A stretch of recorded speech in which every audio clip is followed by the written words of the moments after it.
சிவகாமியின் சபதம். அத்தியாயம் 3. கடவுள் காப்பாற்றினார். கடவுள் காப்பாற்றினார். மின்னல் மின்னுகிற நேரத்தில் மதயானையின் மீது ஓர் இளம்பிள்ளை வேலை எறிந்ததையும் யானை திருப்பி அவனை துரத்திச் சென்றதையும் சிவிகையிலிருந்து பெரியவரும் இளம்பெண்ணும் பார்த்துக் கொண்டிருந்தார்கள். அந்த வாலிபனின் தீரமும் துணிச்சலும் அவர்களுக்கு பெரும் வியப்பை உண்டாக்கின. அந்தப் பிள்ளைக்கு அபாயம் நேராமல் இருக்க வேண்டுமே என்று அவர்களுடைய உள்ளங்கள் துடித்தன. அவனுக்கு என்ன நேர்ந்தது என்று தெரிந்து கொள்ளும் ஆவலினால் சிவிகையிலிருந்து பரபரப்புடன் வெளியே வந்தார்கள்.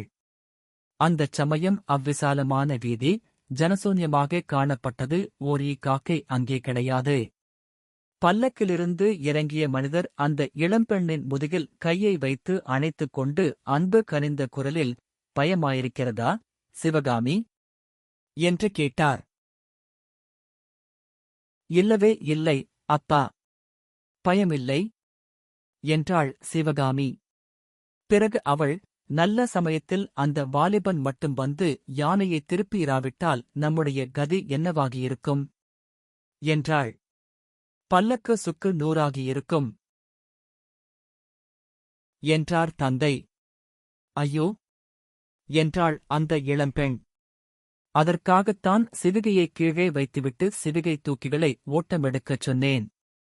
நாமும் பக்கத்து வீட்டுக்குள் ஓடித் தப்பியிருக்கலாம். ஆனாலும் வந்த அபாயம் பெரிதுதான் என்றார் பெரியவர். நாலாபுறமும் சிதறி ஓடிய ஜனங்கள் கொஞ்ச நேரத்துக்கெல்லாம் ஒவ்வொருவராக திரும்பி வர ஆரம்பித்தார்கள். வந்தவர்கள் எல்லோரும் அங்கு நிகழ்ந்தவைகளைப் பற்றி ஏக காலத்தில் பேச ஆரம்பிக்கவே சற்றுமுன் நிசப்தம் குடிகொண்டிருந்த இடத்தில் கலகல என்று பேச்சு ஒலி எழுந்தது.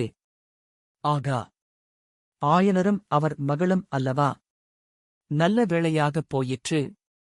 கடவுள்தான் காப்பாற்றினார் என்று ஜனங்கள் பலவாறாகப் பேசிக்கொண்டு நின்றார்கள்.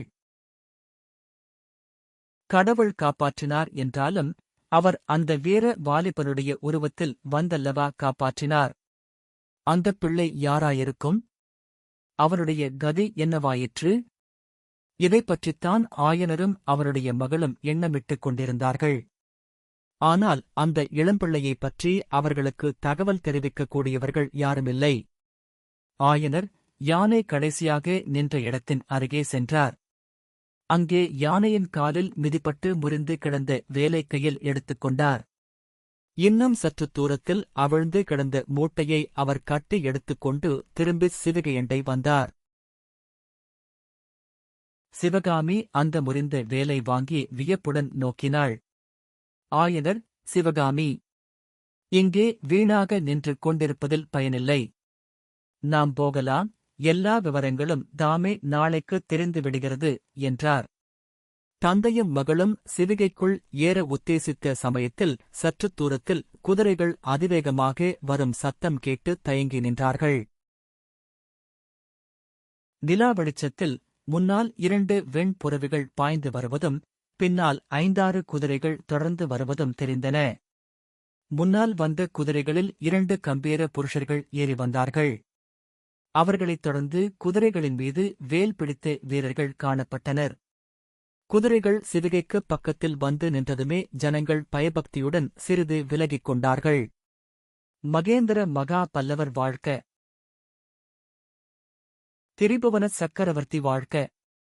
குணபுர மகாராஜா வாழ்க! குமாரச் சக்கரவர்த்தி மாமல்லர் வாழ்க!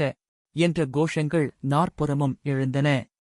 வெண்புறவிகளில் முன்னால் வந்தவர்கள் மகேந்திர சக்கரவர்த்தியும் அவருடைய ஏக புதல்வர் நரசிம்ம பல்லவரும்தான் என்பதை ஆயனரும் சிவகாமியும் உணர்ந்ததும் அவர்களுக்கு பெரிதும் வியப்புண்டாயிற்று. சிவகாமி ஆயனருக்குப் பின்னால் ஒதுங்கி நாணத்துடன் நின்றாள்.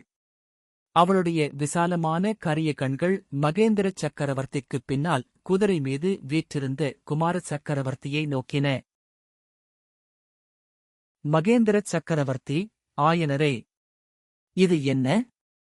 நான் கேள்விப்பட்டது விபரீதமாக அல்லவா இருக்கிறது என்று சொல்லிக்கொண்டே குதிரை மீதிலிருந்து இறங்கினார்.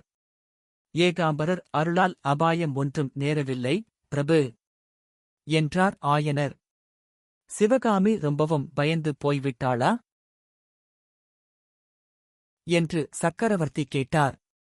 சிவகாமி பயப்படவில்லை. இதையெல்லாம் அவள் ஏதோ வேடிக்கை என்று எண்ணிக்கொண்டிருக்கிறாள் என்று ஆயனர் கூறி, அன்பு நிறைந்த கண்களால் தமக்கு பின்னால் அடக்கத்துடன் நின்ற சிவகாமியை பார்த்தார்.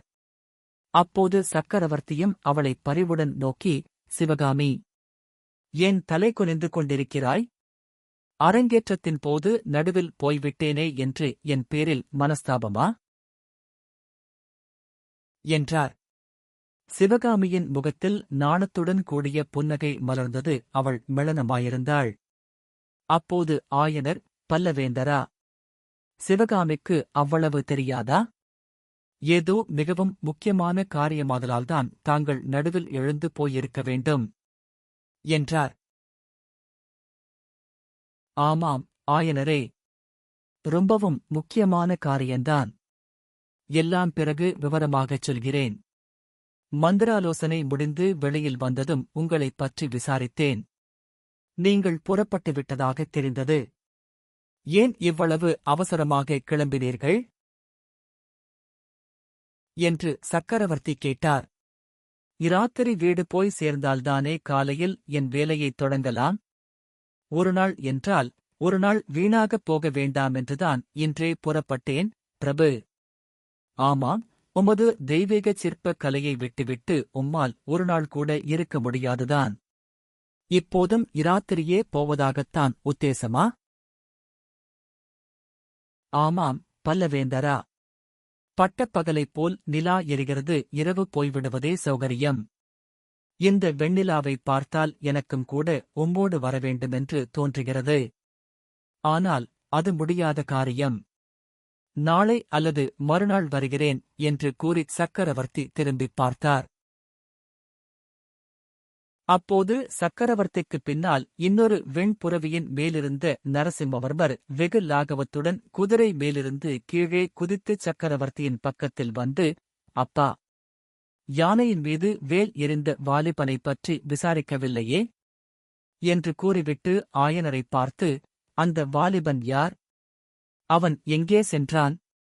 உங்களுக்கு ஏதாவது தெரியுமா என்று கேட்டார். அதுதான் தெரியவில்லை. வேல் எறிந்ததும் அவன் மின்னலைப் போல் மறைந்துவிட்டான். ஆனால் அப்படி மறைந்ததாலேயே உயிர் தப்பிப் பிழைத்தான். தேசாந்தரம் வந்த பிள்ளையாகத் தோன்றியது என்றார் ஆயனர். குமாரச் சக்கரவர்த்தி ஆயனருடன் பேசிக் கொண்டிருக்கும்போது அவருடைய கண்கள் மட்டும் ஆயனருக்குப் பின்னால் இருந்த சிவகாமியின் மீது நின்றன. நரசிம்மவர்மர் சற்று தூரத்தில் குதிரை மீதிருந்தபோது அவரை ஏறிட்டு தீவிர நோக்குடன் பார்த்த சிவகாமியோ இப்போது அவர் பக்கமே பார்க்காமல் பூமியை பார்த்துக் கொண்டிருந்தாள். தரையில் அவள் அருகில் சற்று முன்னால் அவள் கையிலிருந்து நழுவிய முறிந்த வேல் கிடந்தது. அதைப் பார்த்த நரசிம்மவர்மர், சிவகாமி, இது என்ன என்று கேட்டுக்கொண்டே அவள் அருகில் சென்றார். சிவகாமி சிறிது பின்வாங்கி முறிந்த வேலை தரையிலிருந்து எடுத்து அவர் பக்கம் நீட்டினாள். அதை நரசிம்மவர்மர் வாங்கிக் கொண்டபோது அவருடைய கைவிரல்கள் சிவகாமியின் விரல்களை தீண்டியிருக்க வேண்டும். தேள் கொட்டியவர்களைப் போல் அவர்கள் அவசரமாக விலகிக் கொண்டதிலிருந்து இதை ஊகிக்கக்கூடியதாயிருந்தது. நரசிம்மவர்மர் தம் தேகத்தில் ஏற்பட்ட படபடப்பை ஒருவாறு சமாளித்து அடக்கிக் கொண்டு ஆயனரைப் பார்த்து, உங்களை மதயானையின் கோபத்திலிருந்து காப்பாற்றியது இந்த வேல்தானா ஆயனரே என்று கேட்டார். ஆமாம் பல்லவகுமாரா என்று ஆயனர் மேலும் ஏதோ சொல்லுவதற்குள் மாமல்லர் தந்தையைப் பார்த்து, அப்பா, இந்த வேலுக்கு உடையவனைக் கட்டாயம் கண்டுபிடிக்க வேண்டும். அவன் நல்ல சமயத்தில் இத்தகைய வீரச் செயலை புரிந்திராவிட்டால் பல்லவ சாம்ராஜ்யத்தின் மகா சிற்பியை அல்லவா இந்நேரம் இழந்திருப்போம் என்றார். அதற்கு சக்கரவர்த்தி, மகா சிற்பியை மட்டும்தானா? பல்லவ சாம்ராஜ்யத்தின் தலைசிறந்த கலைவாணியையும் இழந்திருப்போம். அந்த வீரனைக் கண்டுபிடிக்க வேண்டியது அவசியந்தான். இவர்கள் இப்போது புறப்பட்டுச் செல்லட்டும், ஏற்கனவே நேரம் அதிகமாகிவிட்டது என்று சொல்லிவிட்டு சிவகாமியைப் பார்த்து, குழந்தாய், உன்னுடைய ஆட்டம் இன்று அற்புதமாயிருந்தது. முழுமையும் பார்க்கத்தான் முடியாமல் போயிற்று என்றார். பின்னர் அவள் தந்தையை நோக்கி, ஆயனரே, உம்மோடு பேச வேண்டிய விஷயங்கள் எத்தனையோ இருக்கின்றன. சீக்கிரத்தில் மாமல்லபுரம் வருகிறேன், இப்போது ஜாக்கிரதையாகப் போய் சேருங்கள் என்று சொன்னார். அங்கே தாம் நிற்கும் வரையில் ஆயனரும் அவர் மகளும் பல்லக்கில் ஏறமாட்டார்கள் என்பதை அறிந்த சக்கரவர்த்தி விரைந்து சென்று குதிரையின் மேல் ஏறினார். நரசிம்மவர்மரும் தம் குதிரை மீது ஏறிக்கொண்டார். குதிரைகள் புறப்படுமுன் மகேந்திர பல்லவர் தமக்குப் பின்னால் நின்ற வீரர்களில் ஒருவனை செய்கையினால் கூப்பிட்டு, அயலூரிலிருந்து புதிதாக வந்த இளைஞன் யாராயிருந்தாலும் இன்றிரவு அவனைப் பிடித்து வைத்திருந்து நாளைக்கு அரண்மனைக்கு அழைத்து வரவேண்டும். நகர்காப்புத் தலைவனுக்கு இந்த கட்டளையை உடனே தெரியப்படுத்து என்று ஆக்ஞாபித்தார். சக்கரவர்த்தியும் குமாரரும் அங்கிருந்து போனதும் ஆயனரும் சிவகாமியும் தங்கள் சிவிகையில் அமர்ந்தார்கள்.